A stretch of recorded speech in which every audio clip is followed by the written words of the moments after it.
පස්වෙනි රචනා ප්‍රශ්නෙට. පස්වෙනි රචනා ප්‍රශ්නේ KPKC.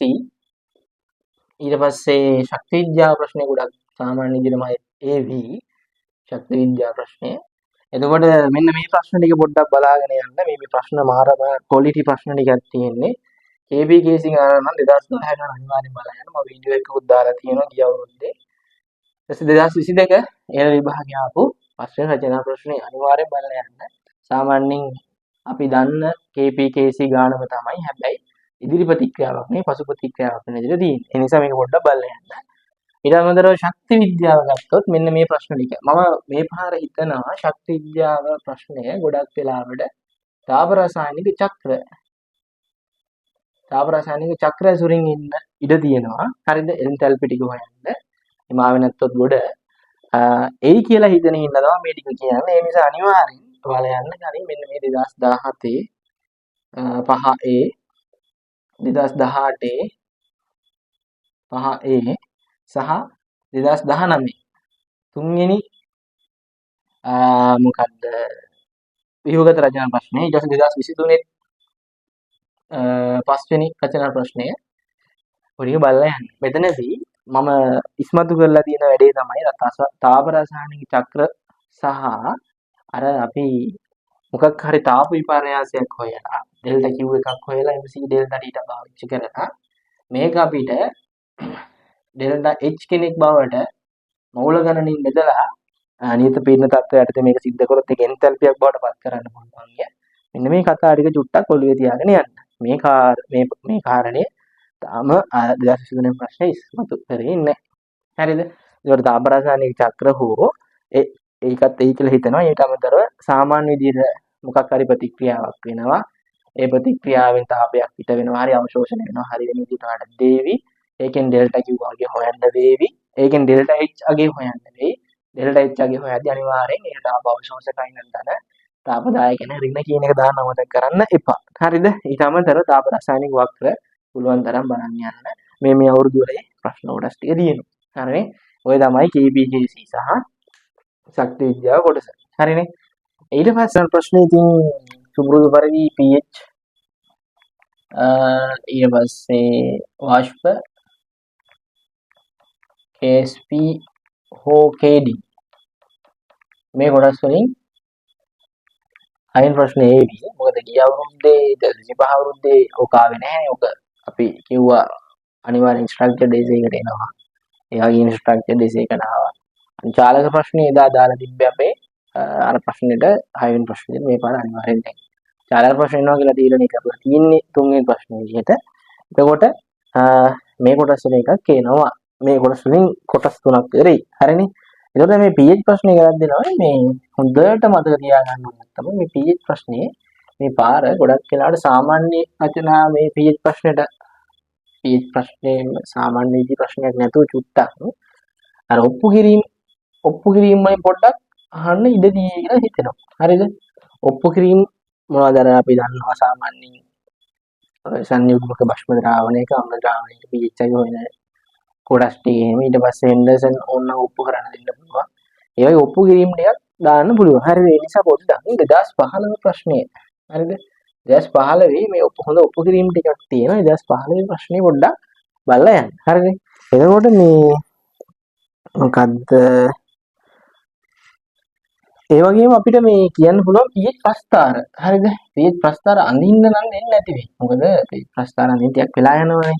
හැබැයි pH ප්‍රස්ථාරයක් ඕන නම් අර අපි අනුමාපනයක් ඉදිරියට අරන් ගිහලා අපේ භාෂා අනුමාපනයක් අරන් ගිහලා ස්ටෙප් බයි ස්ටෙප් කොටස් ටිකක් අහලා නේද? අර සාමාන්‍ය ද්‍රාවණයක ආරම්භක ද්‍රාවණ pH එක ඊට පස්සේ අර ස්වරක්ෂක ද්‍රාවණයේ pH එක ඊට පස්සේ සමගතලක ද්‍රාවණයේ pH එක ඔය විදිහට මේ අවසාන ද්‍රාවණයේ pH එක. ඔය විදිහට pH එක හොයන්න එක කොටස් ටික දීලා සමානට pH ප්‍රස්ථාරයක් ගොඩනගා ගන්න දීලා ඒ එතන දින අර සිග්ඩ pH විතර පරාසය පාවිච්චි කරලා හරිද? සිග්ඩ pH විතර පරාසය පාවිච්චි කරලා මේ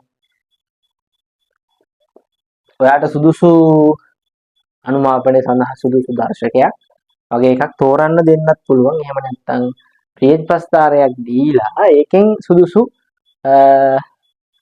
දර්ශකේ තෝරගන්න මේ අනුමාපනයට ගැලපෙන්නේ කවුද කියන එක තෝරන්න වගේ ප්‍රශ්නයක් දෙන්න පුළුවන්. මම මේ කියන්නේ PH ප්‍රශ්නයක් කරන්න ඉන්නේ කෙනෙක්. හරිද? එතකොට මේ ඒ වගේ ප්‍රශ්නයක් 2010 ඇවිල්ලා තියෙනවා. 2010 ඇවිල්ලා තියෙනවා. ඊට පස්සේ 2022 අවුරුද්දේ ඇවිල්ලා තියෙනවා. මේ ටික පොඩ්ඩක් බලලා යන්න මේ PH ප්‍රශ්න කොටස් ටික පොඩ දාගන්න ඕන නම් දැන් ඔය සාමාන්‍ය විදි ප්‍රශ්නයක් නැතුව මේ වගේ PH ප්‍රස්ථාරයක් දීලා ඒකේ අර C2 PH වෙන පරාසය පාවිච්චි කරලා ඒක මේ අතර එනවා අන්තලක්ෂය ගාවනේ PH අගේ ඕකෙන් අර සමහර විට මේ මොකද්ද ඕකෙන් සමහර විට අපේ අර අන්තලක්ෂ බියුලට් පාඩංගකට අදාළව PH අගේ අරගෙන ඒකෙන් අපිට මේ අනුමාපනයේ සඳහා සුදුසු දර්ශකය මොකක්ද කියන එක හොයන්න දෙන්න බැරි කමක් නැහැ. ඒ නිසා මේක චුට්ටක් අවධානයෙන් ඉන්න. හරිනේ. එතකොට ඔය තමයි මේ කෑල්ල වාෂ්ප වල නම් අනිවාර්යෙන් වාෂ්ප පීඩන ප්‍රස්ථාරයක් එක්ක දෙයි එක්ක අඳින්න වෙයි. හරිද? ඒ නිසා ඒක පොඩ්ඩක් බලන්න යන්න. කේස් PK දින ලොකු කේස් එකක් නෑ. ඔය තියෙන චූටි ගණන් තියෙන්නේ ඇවිල්ලා. ඒක අන්තිම පොඩ්ඩක් හදලා යන්න. හරිද?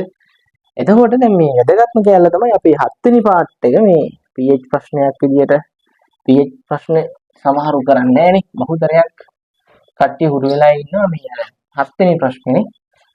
මම මේ කියන්නේ අලුත් මේ 2019 අලුත් වෙච්ච සිලබස් එකේ ඉඳන් එන 7 වෙනි ප්‍රශ්නේ නේ. හරිද?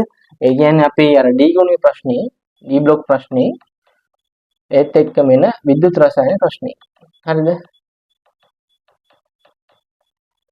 මෙන්න මේ ප්‍රශ්නය අනිවාර්යෙන් ගොඩක් අය කරනවානේ. හරිද? එතකොට PH ප්‍රශ්න චුට්ටක් අමාරු වෙන හින්දා.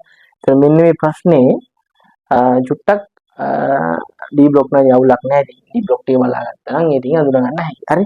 එතකොට මේ විද්‍යුත් රසායන ප්‍රශ්නේ සමහර විට විද්‍යුත් විච්ඡේදනයක් දෙන්න ඉඩකමක් තියෙනවා. විද්‍යුත් විච්ඡේදන. හරිද? විද්‍යුත් විච්ඡේදන. විද්‍යුත් රසායනික එහෙම නැත්නම් ගැල්වනික කෝෂ ගැන නෙවෙයි මම කියන්නේ. විද්‍යුත් විච්ඡේදන. තේරුණාද? ඒ කියන්නේ අපි බැටරියක් පිටින් ගහලා එතනදී අර රස් මොකද විද්‍යුත් ක්‍රියාවලිය රසායනික ක්‍රියාවලට පත් වෙන අර විද්‍යුත් විච්ඡේදන ගානක් දෙන්න බැරි කමක් නැහැ. ඒ නිසා ඒක පොඩ්ඩක් බලා ගන්න. ඊට අමතරව මේ මෙන්න මේ වගේ මෙන්න මේ අවුරුදු වල ඇවිල්ලා තියෙනවා මේ චුට්ටක් ලස්සන ගණන් ටිකක් 2015 10B 2017 10B 2019 7A 2021 7A මෙතනදී අර මේ ශ්‍රේණිගත කෝෂ පද්ධතියක් වගේ ප්‍රශ්න ටිකක් දාලා තියෙනවා. ලස්සන ප්‍රශ්න ටිකක් 2015 17 19 21 මෙන්න මේ අවුරුද්දේ ප්‍රශ්න ටික අනිවාර්යෙන් කරන්න. සාමාන්‍ය ප්‍රශ්න ටික කොහොමද කරලා යන්න මේක කරන්න බලාපොරොත්තු වෙන්නේ. මේ කොටස් ටික අනිවාර්යෙන් බලන්න. මේ අමාරුයි මේක බලන්න ඕනේ මේ වගේ ප්‍රශ්නයක් ආයෙන්නේ නැහැ කියලා වගේ අර අතහැරලා යන්න නැතුව මේ කොටස අනිවාර්යෙන් බලන්න යන්න. ඊට අමතරව විද්‍යුත් විච්ඡේදනය කියන කොටස් ටික අනිවාර්යෙන් බලලා යන්න. හරිනේ? ඒ කොටස් ටිකෙන් අනිවාර්යෙන් ප්‍රශ්න දාන්න ඉඩකමක් තියෙනවා. එතකොට මේ ලකුණු 75 අනිවාර්යෙන් ගන්න පුළුවන්. මේකේ ලකුණු 75 සම්පූර්ණයෙන් අරගන්න පුළුවන්. D බ්ලොක් එකේ නම් කොහොමත් ලකුණු 75 ගන්න පුළුවන්. D දෙයක්වත් අඩු කරන්නේ නැහැ. මොකද හේතුව අරම යහන්නේ නැහැ මොකද අර අපිට සංයෝගය අඳුර ගන්නවා නම් ටික ලියා ගන්නවා ඔක්සිජන් අංක ටික ලියනවා. ඔය ටික නේ නිතර මේකේ ලකුණු 150ම ගන්න පුළුවන්. හරිද? ඒ නිසා මේ ටික බලලා යන්න. අනිවාර්යෙන් මේ ප්‍රශ්න ටික අමාරුයි චුට්ටක්. ඒවට කොහොම හරි මේක බලලා තේරුම් අරගෙන යන්න. හරිද? එතකොට ඔයාලට විභාගයේදී ආවොත් සෑහෙන්න ලොකු දෙයක් කරගන්න පුළුවන්. හරිද? ඔය එතකොට 7 වෙනි ප්‍රශ්නේ විදියට එන එක මම මේ කියන්නේ 2019 අලුත් සිලබස් එකේ ඉඳන් පේපර්ස් වල තියෙන 7 වෙනි ප්‍රශ්නේ. ඊට පස්සේ 8 වෙනි ප්‍රශ්නේ විදියට දැන් C පාර්ට් එකේ ඉන්නේ ඕගනික් නේ. ඕගනික් නම් කියන්න දෙයක් නැහැ. 2011 ඉඳන් හරි 10 හරි ඉඳන් හරි 2025 වෙනකන් ආපු ඔක්කොම ටික කරලා ඉන්න. වෙලාව තියෙනවා නම් 2000 ඉඳන් හරි කමක් නැහැ. ඔක්කොම ටික කරගෙන යන්න. හරිද? ඒ ගණන් හදන්න නෙමෙයිනේ තියෙන්නේ. කරගෙන යන්නනේ තියෙන්නේ. පරිවර්තන ටික. ඒක ඔක්කොම ටිකයි සිලබස් එක මතක් වෙලා පරිවර්තන ටික අනිවාර්යෙන් කරගෙන ඔගේ හේතු පැහැදිලි කිරීමක් කරන්න බැරි වුණත් අඩුම ලකුණු 120ක් ගන්න පුළුවන් 150න්. ඒ නිසා අනිවාර්යෙන් ওই එන පරිවර්තන තුන හරියට ගොඩ දාගන්න. අරදී ප්‍රශ්න ටික ඔක්කොම කරලා යන්න. ඒ ප්‍රශ්න වල එකක් තමයි අනිවාර්යෙන් ඉන්නේ. ඒ නිසා කිසි බය වෙන්න දෙයක් නැහැ. අර 2000 ඉඳන්ම කරන්න පුළුවන් නම් ඔයාලට විභාගෙදී සාමාන්‍ය විනාඩි 10න් වගේ මේ ප්‍රශ්න කරගන්න පුළුවන් වෙයි. සාමාන්‍ය මම කියන්නේ මේ වෙලාවේ තියෙන ටයිම් එක 70 10 ඉඳන්වත් අඩුම ඔය පරිවර්තන ටික කරගෙන යන්න. අර අනිත් බහුභූත පරිවර්තන උගුත් ඕනේ නැහැ මේ විභාග පේපර් ටික කරලා යන්න. හරි ඊට පස්සේ 9 වෙනි ප්‍රශ්නේ තියෙනවනේ. 9 වෙනි ප්‍රශ්නේ විදිහට ගොඩක් වෙලාවට දැන් chart එකක් එයි කියලා හිතෙනවා මේ අපේ කැටයන නෑන අඳුර ගන්න කොටස 9 වෙනි ප්‍රශ්නේ. හරිද? 9 වෙනි ප්‍රශ්නේ එතනදී සාමාන්‍ය 2020 2021 අවුරුදු වල ඇවිල්ලා තියෙනවා බලන්න ප්‍රශ්නයක් 9 වෙනි කොටස විදියට. අන්න ඒ වගේ ප්‍රශ්නයක් එන්න ලොකු ඉඩකඩක් තියෙනවා. ඉතින් ලස්සන ෆ්ලෝ එකක් යන්නේ. ඒ නිසා බය වෙන්න දෙයක් නෑ මේ වගේ එක. අඳුර ගන්න ලේසි. හැබැයි චුට්ටක් අර 2025 ඊට කලින් අවුරුදු වල වගේ ආපු ඒවල අඳුර ගන්න ලේසි. හැබැයි මේ වගේ පාර්ට් එකක් දුන්නොත් සමහරට අඳුර ගන්න චුට්ටක් අමාරුයි. හරිද? ඒ නිසා කොහොමවත් මේව එකක් කරලා යන්න. ඒතොර අවබෝධයක් තියෙන ඕක වෙනස් කරන්න නෑ. ඉතින් අවුරුද්ද එක වගේ දේවල් තියෙනවා. අහන්න තියෙන්නේ. ඒ නිසා මේ කැටයන විශ්ලේෂණ අඳුනගන්න ප්‍රශ්නේ ගොඩක් වෙලාවට 2020 ආකාර ප්‍රශ්නයක් එයි කියලා හිතෙනවා. හරි ඒ නිසා මේක බලලා යන්න. අර වගේ ප්‍රශ්නයක් ආවොත් ඒ කියන්නේ 25 24 23 වගේ අවුරුදු වල ප්‍රශ්නයක් වගේ ආවොත් ඉසි කොට දා ගන්න පුළුවන් කිසි ප්‍රශ්නයක් නැහැ. එතකොට මේ ඔය ටික තමයි මම මෙතනදී ඇත්තටම කියන්න බලාපොරොත්තු වෙන්නේ කර්මාන්ත රසායනයයි අනුමාපනය. ඉතින් අනිවාර්යෙන් හදලා යන්න කර්මාන්ත රසායනය කොහොමද කරන්න බලාපොරොත්තු වෙ කෙනෙක් ඉන්නවා නම් ඔක්කොම ටික බලලා යන්න. ඕක කොටස බලලා නම් යන්න තියාගන්න එපා. චුට්ටක් වැඩේ සාර්ථක වෙන්නේ නැති වෙයි. ඒ නිසා ඉතින් අනිවාර්යෙන් බලලා යන්න කරන කෙනෙක්. මම මේ බහුතරයක් කරන පාර්ට් එක තමයි මේ කියලා තියෙන්නේ. එහෙනම් පැටි කරගෙන යන්න මට පුළුවන් ද ඔබ තවත් වීඩියෝ වලින් දෙන්නම්. එහෙනම් වැඩේ පරිස්සමෙන් කරන් යන්න ප්‍රෙෂර් වෙන්න ඕනේ නැහැ. සාමාන්‍ය විදිහට වැටි කරන් යන්න බය වුණොත් මේ දන්න එකක්වත් කරගන්න බැරි. හරිනේ? එහෙනම් වැටි ඉවරයි.